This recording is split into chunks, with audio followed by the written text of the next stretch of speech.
So again, just sort of in real time, you can kind of see why this is a spidery exercise. Hey there, Jonathan Richter, founder of Richter Guitar. I'm a classical guitarist and instructor, and I cannot wait to share with you my all-time favorite dexterity and stretching exercise for guitar. This is good for beginners, intermediate, advanced players alike. So let's get right into it. What we're going to do is you're going to put finger 1 onto fret 5. So we're going to actually be in 5th position here. And finger 2 is going to go on fret 6. Finger 3 is going to be on fret 7. And finger 4 is going to go on fret 8. And this is a left hand only exercise. So you don't need the right hand whatsoever. And I want you to keep this left hand extremely relaxed.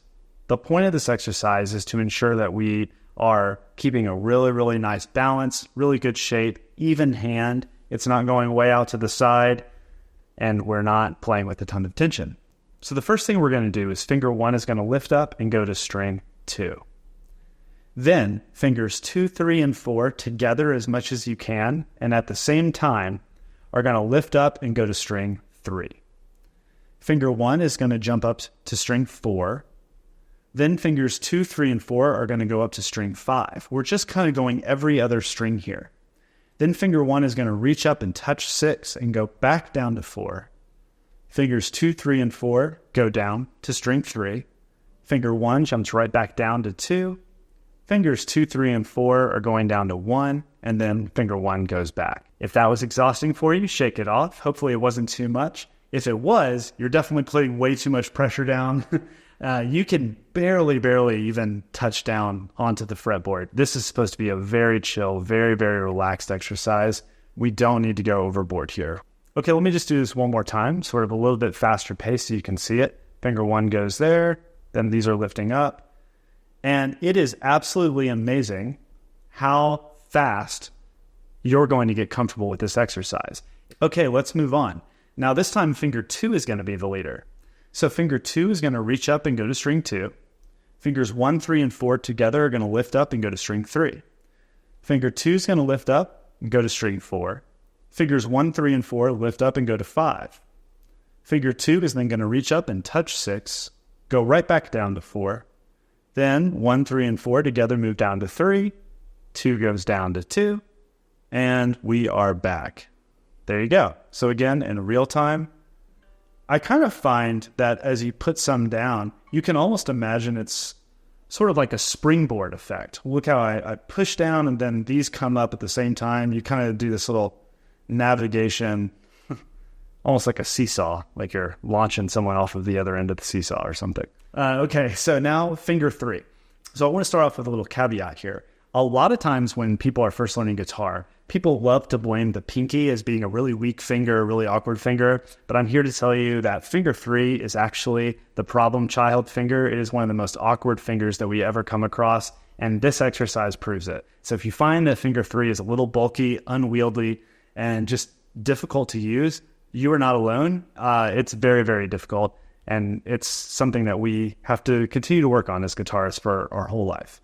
But let's push through. We're going to persevere and get through this together. So finger 3 is going to lift up and go to string 2. Then 1, 2, and 4 reach up together and go to string 3. Finger 3 reaches up and goes to 4. 1, 2, and 4 go to string 5. Finger 3 touches 6 and goes back down to 4. These lift up and go to 3. Finger 3 down to 2. These go to 1, and we are back. We're done. Good. So again, sort of in real time, we're just going to see that.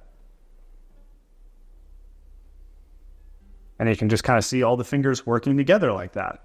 And if you're like not able to go quickly at all through this, that is totally okay.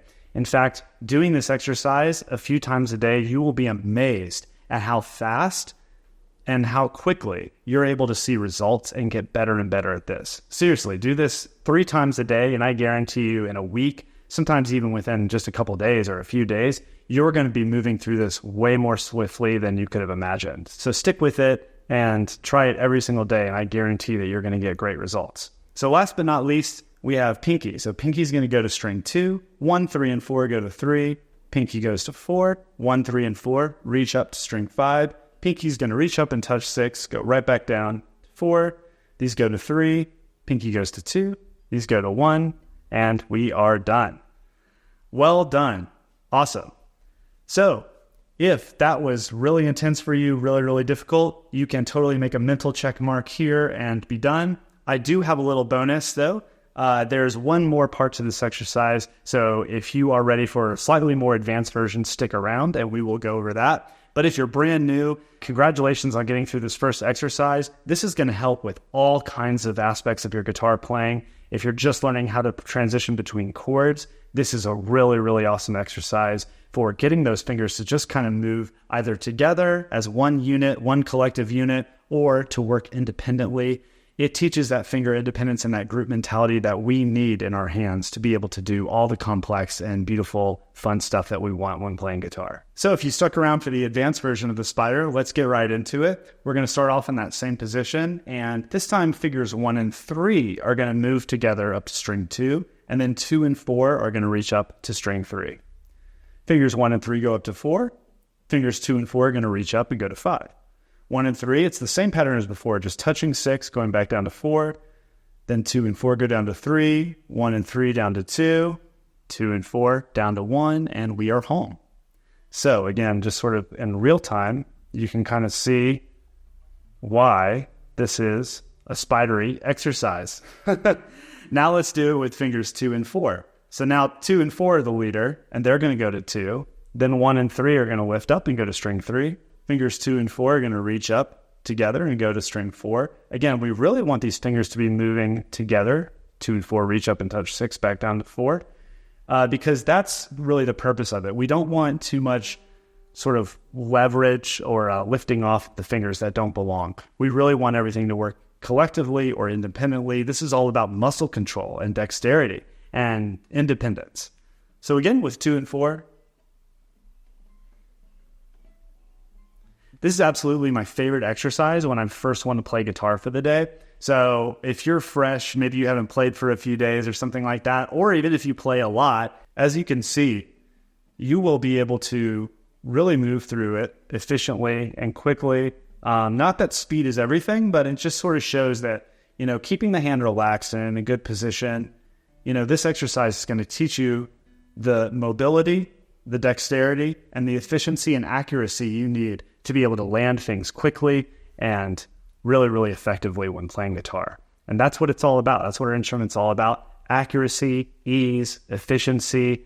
So this is a great exercise. It can be a very relaxed exercise.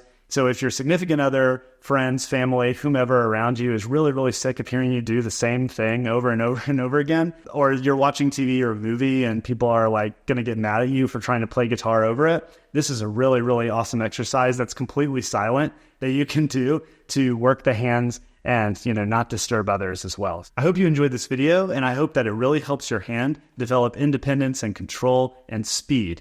Let me know if it does in the comments. Please give this video a like and subscribe to my channel, and I'll see you next time.